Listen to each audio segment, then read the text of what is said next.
Hello and welcome to a new episode of Germany in Focus, a news podcast made possible by members of The Local. Today we're talking about how politicians are trying to solve the issue of a lack of affordable housing to buy and rent. A new ranking gives us an idea of where German universities stand globally, so we'll talk about that and what it's like to study in Germany as an international student. Two German states, Bavaria and Hesse, are going to the polls soon. Today, we'll profile the state of Hesse, where Frankfurt is. Germany is getting ready to mark 33 years of reunification, but are East and West growing apart? We'll talk about a new study and hear from a researcher from the Berlin Wall Foundation. Lastly, we'll talk about some events on Reunification Day and in October. I'm Rachel Loxton and I'm in Berlin today with the Local Germany editor Rachel Stern and journalist Sarah Magill. Hello to both of you. Hi, Rachel. Hey, Rach. How's it going? I'm good, thanks. And you? Pretty good. It's actually a very exciting week because we have been doing this podcast for 1 year. Wow. Woo! Yeah. So it's actually the first birthday of Germany in Focus. So in the first year, we have had really brilliant analysis from you both and our other regular panelists, Imogen and Aaron. We've had amazing guests, including immigration, housing, and politics experts. We've had a language teacher. We've had authors, German members of parliament, historians, foreign nationals living in Germany, and loads more. So it's just been absolutely amazing to do this. And we've had such great feedback from our listeners. So thank you for that. And thank you, Rachel, for being an amazing host. Thank you. Yeah, I can echo that. It's been so great being in the booth with you. Yeah, it's really been a lot of fun. I wanted to ask, do you have a favorite highlight from this year? My personal highlight was our Christmas episode last year when you prepared a little quiz for me and Aaron. It was a lot of fun. I think both of us enjoyed that. Aaron also loves quizzes, so we had a lot of fun with that. Yeah, I do remember that German citizenship quiz, which was a lot of fun. My big highlight was talking about the meaning of Freudensfreude, which was a sort of accidentally invented word that became incorporated into the German language and is the opposite of Schadenfreude. So basically taking joy and the satisfaction or the success of other people. And it just goes to show what a versatile language German is and how easy it is to invent new words. So yeah, as a language nerd, that story stood out to me. Yeah, really nice. We have talked about a lot of German language and we should do more quizzes, actually. I agree. I feel like one of my favorite moments is when we talked about Schlager music, which is that German or Northern European pop music. And when Aaron did his speech about Helena Fischer being an icon, that episode was in March this year. And I really enjoyed talking about German music and we must revisit that topic. Yeah, we should play some in the booth if we have the copyright. I don't think we do, but we can imagine we'll sing the songs, and give people the feeling. I'll hold you to that, Rachel. So let's start off with what's been in the news. Housing is a really hot topic in Germany because it's much harder and more expensive to find a flat to rent, especially in the bigger cities. And one of the issues adding to the rental market being so in demand is that less people are buying a place because of various factors like rising interest rates. So politicians have been gathering to try and figure some of these problems out. How is that going, Rachel? Yeah, so on Monday, there was a big housing summit and it included industry leaders and politicians from all over Germany. And they had this really comprehensive package of steps, both at the individual level and for the building sector. And one of the biggest measures for families was that they wanted to raise the maximum annual income limit for families to qualify for a discounted loan through the state bank KfW. And so that would be going up from the current 60,000 euros for a family of three to 90,000 euros. And they would also be raising the maximum amount available that could be given out as a loan all the way to 170,000 euros, and that would be at an annual interest rate of just 0.5%, which is way lower than the normal interest rate. Why are fewer homes being built in Germany at the moment? Yeah, that's a good question, Rach, especially in light of the war in Ukraine. The costs for building material have really skyrocketed. It's also notoriously difficult to get a building permit. You can't really apply online like so many other things in Germany. So the construction sector is waiting quite a while. And also, it's a double-edged sword because in Germany, there are so many tough standards to get these permits even approved in the first place. And it continues to be made more strict every year. So yeah, just the bureaucracy required to process those applications and the cost of building permits have really been driving the time and the prices through the roof. And one thing I noticed is that property prices are coming down in Germany, according to recent figures. Can you tell us about that, Rachel? And is this making it easier to buy a place then? Yeah, Rach. So there actually is some light at the end of the tunnel. Housing prices fell by 9.9% in the second quarter of 2023 compared to the same period last year. And it's actually the strongest year-on-year decline since records began in 2000. And this doesn't mean that prices are anywhere near what they were in 2000. The costs are still quite high, but it does mean that we're not heading towards as much of a bubble as people had feared, and it might be more accessible for people to actually buy a home, both in terms of the price and facing less competition to do so. Okay, so if people can afford to get a mortgage, then it's not as expensive to get a place. Exactly. And through this package, there are more loans being made available to middle-income families. What is the German government doing for renters? Because most people in Germany rent, right? So Germany has one of the highest percentage of renters in all of Europe. A little bit over 50% of people rent rather than buy. And according to the current policy, landlords are not allowed to raise the rent by more than 20% over 3 years. But if you think about that, that can still be a lot. And so the SPD, the Social Democrats, are calling for landlords to still be able to bring those rents higher. But in areas with a tight housing market, the rent increases would be limited to a maximum of 6% over a 3-year period. And then the cap would only apply until the local comparative rent is reached. And the Social Democrats also want to put a cap on so-called index Miete rents, which are rents attached to inflation, right? Yeah, exactly. Which would be a big change because people with these kinds of contracts are seeing huge rises because of inflation. Yeah, exactly. So even if the rents have to be at a comparative level, that comparative level can be pretty high, as I know from where I'm living in Berlin, Mitte. Thank you so much for that, Rachel. Germany is a popular place to study for international students. So maybe you're wondering how German universities rate compared to others in the world. Well, we actually have an idea of that thanks to a recent global ranking by the Times Higher Education.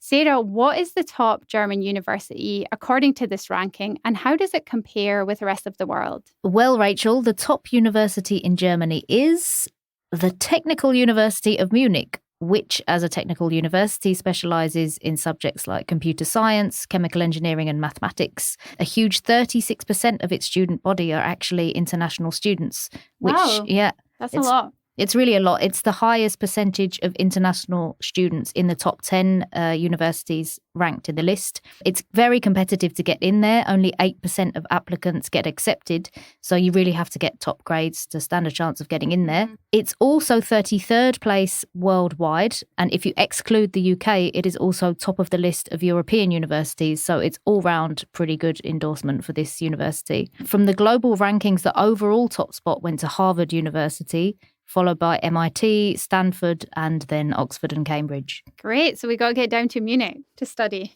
Yeah, definitely.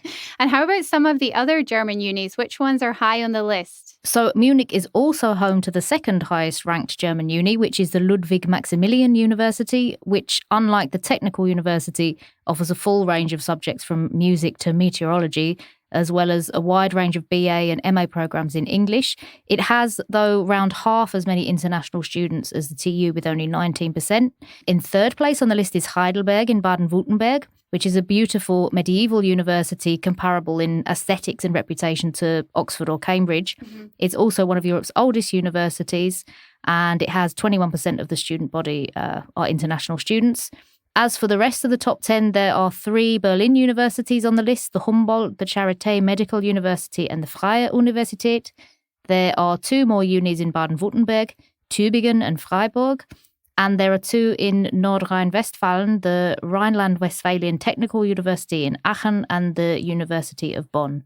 Really good to know. What would you say some of the benefits of picking Germany as a place to study abroad are, and are there any downsides? So on the benefit side, a huge plus point is the fact that studying in Germany generally comes without tuition fees, even for international students. The only exception is the state of Baden-Württemberg, where non-EU international students have to pay fees of €1,500 per semester, but that is still relatively cheap compared to other countries. The amount of courses offered in English is also a big plus. Although it is more common to be able to do a master's in English, more and more bachelor's courses are also being offered in English now in German universities. And when it comes to the downsides, the biggest problem, like every other aspect of German life, is, you can probably guess, the bureaucracy. Of course. Yes. Last year, we both spoke to Kumar Ashish, the chairman of Germany's Association of Foreign Students, who was on the podcast last year. And he told me that often students coming to Germany from outside the EU have a very nasty shock when they get confronted with the bureaucratic nightmare they have to face in Germany. Many students reported to him that non-transparent procedures and unexpected pressure from the Ausländerbehörde were making their lives a misery, and that many people in his network said that they actually wished they'd gone to study somewhere else, like the US, Australia or Canada, even if they'd have to pay a lot more. Thank you for that, Sarah. Germans in 2 states, Hesse and Bavaria, are going to the polls on October the 8th to vote for new state parliaments. We thought we'd have a chat this week about what's going on in Hesse, and we'll talk about Bavaria next week. Rachel, can you give us an idea about this state? How big is it? Who lives there? What cities are there? And how many foreigners are there? So Hesse is about 21,000 square kilometers, and it has a population of 1.3 million foreign residents out of a total of 6.4 million people, so pretty sizable amount. And its biggest cities are, not surprisingly, Frankfurt, the financial capital of Germany, followed by its actual capital of Wiesbaden, where the state government is located, and then comes Kassel and Darmstadt. But it also has several medium-sized cities, which I think are well worth visiting, such as Wusserheim, which is known for its sprawling vineyards, and also the charming university city of Marburg. And I must say, I have a bit of a soft spot for the latter, since I studied there briefly a decade ago. Oh, nice. So you enjoyed it? I did. It's a fairy tale-ish city with several hills. Who runs the government in Hesse, the state government, and what parties typically do well there? So the state has been ruled by the Christian Democrats, or the CDU, for the past 24 years, and it's currently governed by a so-called Black-Green coalition, which is led by incumbent state premier Boris Rhein, along with the Greens as a junior partner. Are we expecting any surprises this time? Well, Rach, there's already a bit of a surprise, because Germany's interior minister, Nancy Faeser of the SPD, is trying to become prime minister of the state. But it's unlikely that she's going to dethrone the CDU, since the SPD is polling at around 16%, putting them at a tie with the Greens. And the CDU, on the other hand, is polling at around 30%. Okay, so it looks like it could be a similar government after the election. Yeah, parties seem pretty likely that they're going to form a partnership together. But it's interesting because the SPD does have a lot of policies as part of its election campaign, which would really impact the foreigners who are living there. So, for example, it's proposing free integration and German language courses, and also allowing non-EU citizens to vote in local or communal elections after 6 years if they have permanent residency. And what are the big issues in Hesse? Yeah, as with anywhere else in Germany, one big issue is just the huge shortage of skilled workers and also housing.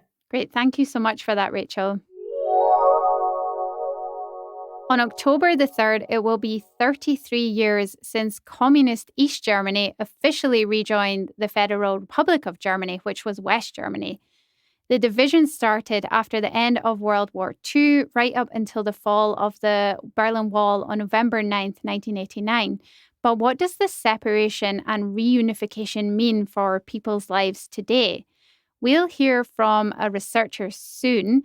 First, let's talk about the history briefly. Rachel, can you explain what happened after the war and how Germany and Berlin got divided? So the so-called Potsdam Conference in 1945 kind of solidified tensions which were building up between the Allies during World War II.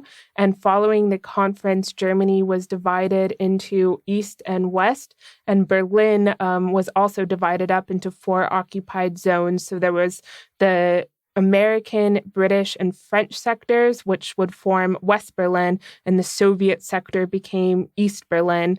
And the wall began to be built as a way to prevent people in the Soviet territory from escaping into the West. And it wasn't until August 13th, 1961, that the wall was slowly built. It was just kind of a thin barrier. As time went on, it turned into this massive wall of cement that had many armed guards, and several people lost their lives trying to escape to the other side.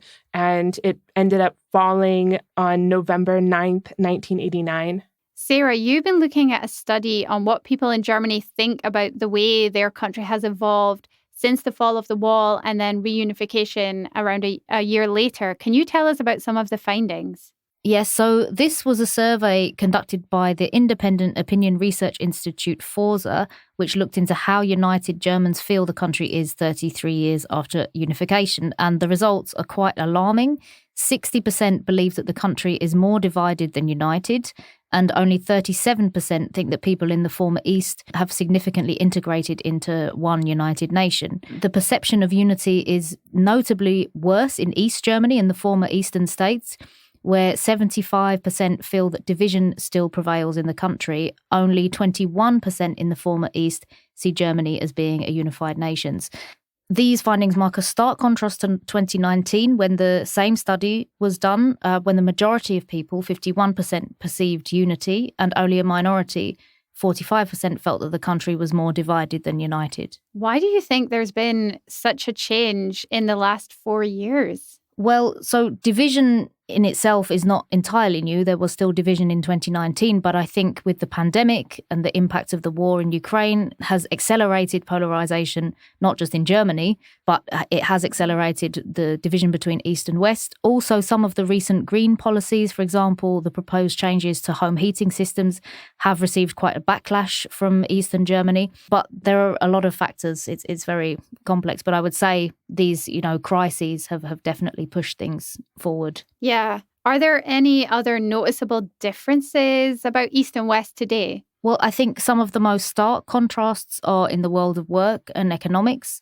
Figures from Germany's statistical office from July this year show that people in the former East earn approximately 13,000 euros less per year than those in the West, which is quite a shocking statistic. Yeah. Also, a recent study which looked into the birthplace of 3,000 people in top jobs in German society, including politics, public administration, business and culture, found that West Germans still dominate top positions at the federal level. Only 13% of positions were held by people born in Eastern Germany. We have seen that the far-right Alternative for Germany, or AfD, has been gaining ground in Eastern Germany.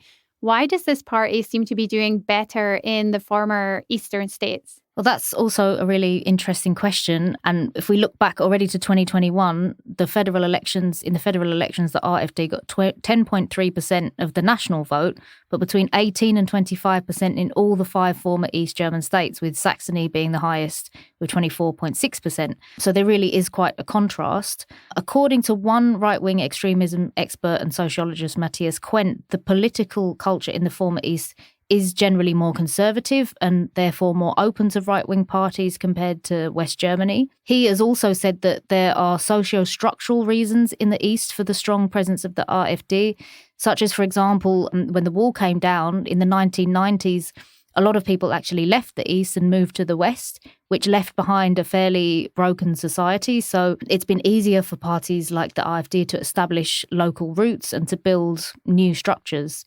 Yeah, really interesting. What is your impression from speaking to Germans about how they feel about reunification and the way things have developed? So I've talked to quite a lot of older Germans who remember being overjoyed when the wall fell and crying and hugging neighbors and just in general rejoicing that they would soon see family that they'd been separated from for such a long time. And these Germans also described just the diversity and openness of society that they would experience in the years that came. But on the other hand, I've also talked to older Germans who feel like there have been a lot more problems introduced in society that didn't previously exist. For example, just the cost of living. They can no longer afford their apartments or even to pay for groceries.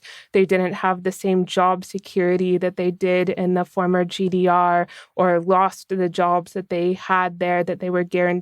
So I would say it's really a mixed bag. Having spoken to older friends of mine who grew up in the former East, I have the impression that it was really actually traumatic for a lot of people. Overnight, everything changed. The whole way of life disappeared. When there were actually a lot of advantages for people living in the East, there was more job security, more of a community mindset. And to suddenly have to then integrate into a new capitalist system was really difficult for people. Yeah, I think I've heard a similar picture from people I've interviewed. And we also spoke to Katja Heuer on the podcast last year, who wrote a book about East Germany. And she talked about the upheaval that came from when after reunification happened. So really, I think it's a very complex topic for Germans, especially people who grew up in East Germany or who've come from an East German family. Because also I think younger people have an interesting relationship with it too, if they were maybe babies when it happened. Let's hear now from Katharina Ponschab, who is a research assistant at the Stiftung Berliner Mauer, or the Berlin Wall Foundation. I asked Katharina about what people in Germany feel about the division and reunification. Well, the time after 1989 was a very turbulent time in Berlin and all of Germany. And there was lots of freedom, new freedom, lots of free spaces, especially in Berlin, but also many upheavals and changes that basically changed society altogether. So the situations in East and West Germany were very different, obviously, but there were also differences within East or West Germany themselves. That also depended on whether, for example, in East Germany, whether people were in the opposition or whether they had adopted to life in GDR and where they were working. Because a lot of factories and a lot of businesses actually went bankrupt after the reunification and couldn't keep going on. And so it all depended on whether you kept your job, where you're from, if you live in a city like Berlin or if you live in a very rural area. We work a lot with contemporary witnesses, so we have a lot of contact with people who experienced the Berlin Wall and separation in very different contexts, and that's what life is like. It's very interesting to talk to all those people, and actually there will be yearly festivities in Hamburg next week on 3rd of October, and for the reunification day, and we expect to have lots of visitors on our booth there. Everyone's welcome to come and talk to us and share their life stories and experiences. And separation walls throughout the world and everything that comes along today. Sounds really interesting. And do you think Germany does enough to mark the history of the separation and highlight the experiences of East Germans? Yeah, enough is always a relative term. It could probably always be done more to reach more people. But for example, we have a new exhibition at the East Gallery, and there we present the shared perspectives on separation and reunification. So we included East and West German perspectives on time before 89 and time after, but also at the same time interviewed not only German people, but also migrants who came during the time of separation to work in East or West Berlin. That sounds fascinating. Do you recall any experiences of migrants who came during that time? What kind of things they have talked about?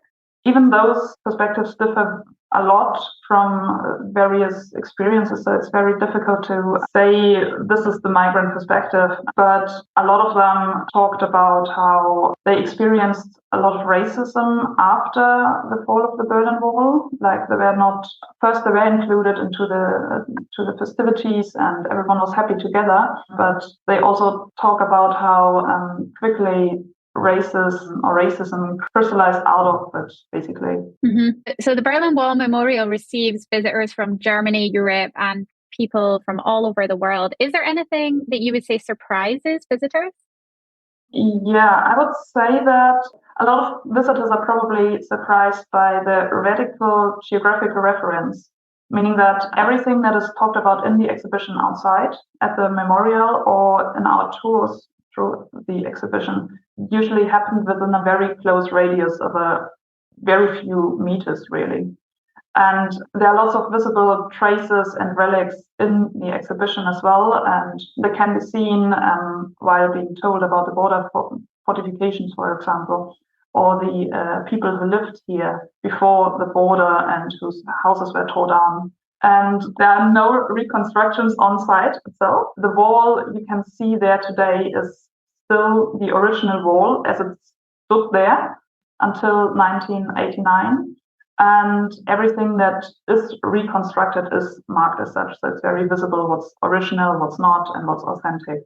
I read recently that there is a regular memorial service for people who died at the Berlin Wall. Can you tell me about that and how it started? Yeah, well, the memorial service in the Chapel of Reconciliation is held by volunteers who volunteer at the parish, and it is held as a way to remember the victims of the Berlin Wall. And that includes that every day at noon, a biography of one victim is read. And the idea behind that is that as long as names and biographies of the victims are being read and being heard, they won't be forgotten. So it's a way to remember their lives and everything around them, really. And the chapel is obviously a Christian environment. The service itself and the service is held in German language. It's always very nice to just stumble in more or less and listen to it because the atmosphere is very impressive. And also the service is only 15 minutes long, so it's not too long, really. That's really nice. It's a really nice way to remember people. Yeah, I think so too. It also makes very clear that those victims were just normal people who tried to flee for very different reasons. Absolutely normal people. They weren't all in the opposition. Mm-hmm. We're just really unhappy with their normal day lives. We're going to finish off today by talking about events happening in Germany this October. Let's stick with the theme of the Tag der Deutschen Einheit, or German Unity Day, for a moment.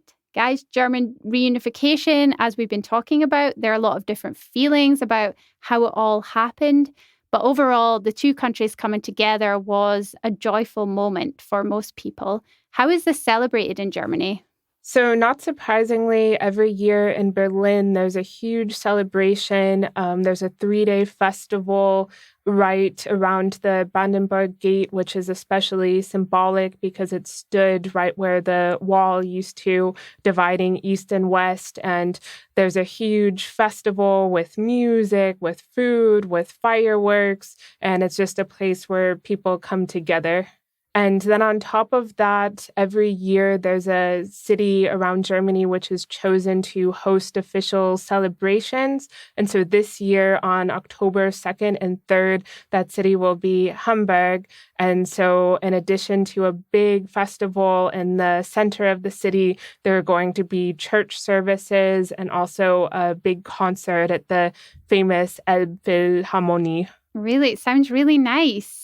Sarah, you've got a local event. Oh, yeah. Actually, thank you for that opportunity to plug my own event. I'm organising something in my own little... I'm a member of a offerIn, an association, in a little atelier, a little space in Neukölln. So on the 2nd... In Berlin? In Berlin, yes, thank you. On the 2nd, I am hosting a pub quiz based on reunification. And we will have an East-West disco after that. And then on the 3rd, I will have a panel discussion about German integration and language, followed by an open stage. So anyone in Berlin is welcome to come and join.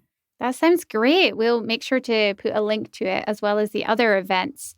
So there will be a lot of like local activities on the day, maybe wherever you live in Germany. Any other events you've got your eye on, Sarah? This month? Yeah, I will go also to probably the Festival of Lights in Berlin. That's a very nice event that happens every year when some of the monuments are lit up at night. It's just also a nice thing to do, like for an evening stroll, to go and see, the Berlin cityscape in a different way. Yeah, really nice. I think the Bremen Freimarkt sounds pretty good. I've never been to Bremen. I think we talked about it one time on the podcast. I remember we did a deep dive on Bremen. That's right, when they were having local elections and we said, who is this mystery state that not so many people are following? But yeah, it's also one of the few states I've never been to and would like to go sometime. Yeah, it's a city-state, right? That's right, one of 3 city-states. So the Freimarkt is one of Germany's oldest folk festivals. It dates back to 1035. Wow. I know. It's very old. So you can expect lots of stalls, fairground rides, food and drink, like lard pastries, or the German Schmalzgebäck, which I was like, what is this lard pastry? This sounds pretty good. And roasted almonds as well. So that's going on from October 13th to the 29th. And I also remember, guys, we should say that remember to get your food shopping in or your groceries before the 3rd, because everything will be shut on the 3rd, right? Yeah, make sure to avoid that big last-minute Hamsterkauf or when Germans line up and think that it's the apocalypse because they can't go shopping for a day. Exactly. Right, that's it for this week. Thank you to all our listeners. As always, we will add the links in the show notes for the stories we've been talking about. It would really mean a lot to us if you hit follow, left a rating or a review wherever you listen to your podcasts, especially if you enjoyed what you've heard today. This week's panelists have been Rachel Stern and Sarah Magill. Our guest was Katharina Ponschab, and our sound engineer is Rhys Edwards. We hope you enjoyed listening, and we'll be back next week. Until then, take care.